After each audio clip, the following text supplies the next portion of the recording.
chuan mi tu emo I chan pui to na changin emo mishing tu emo chanchin isiat a changin emo iril ru ne em tu vo in thleng la thein hil thei lo a mem khatia ang chi kha mandeu khan ka home crusade kan ei ho hi zana dar som pakhat vel khen chan mari khen nula pakhat kongsi ra hin lo thu ni chu enga tinge thenu chu ti khati katia ta chon a chanchin khamil filta HIV positive ania achung ten an hria khan not chuak ani hona tura nei to si lo kha ta chon kanin kom ta jingdar ni vel theng kanin kom ani ti chon number te kanin pe ya ti chon ama pual point na ka thota ka su na wanga be dongin cha na ti kha shan mun panin ti kha ma wanga ka phone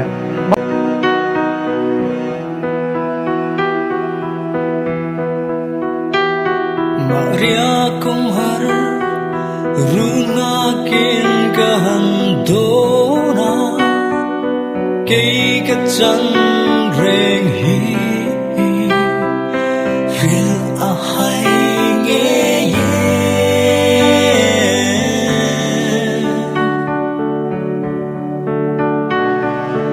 o engham kwanu leng po ya min lo duan kerle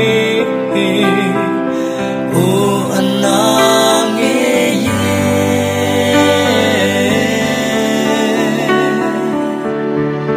kasua sua na vanganung bedungin cabin karun meke boramai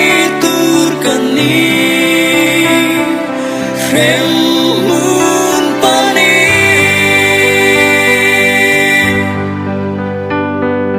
Phang lovi Dairia ka chang me Liam lovin kana Tun minh do ngai lo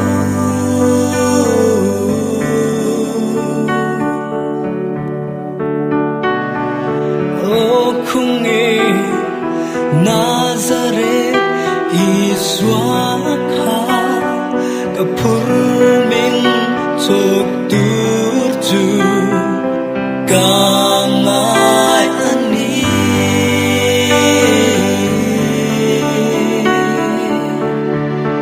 Kaswa swa na Vanganung bedongin Cabin karun meke boramai turkani remun pani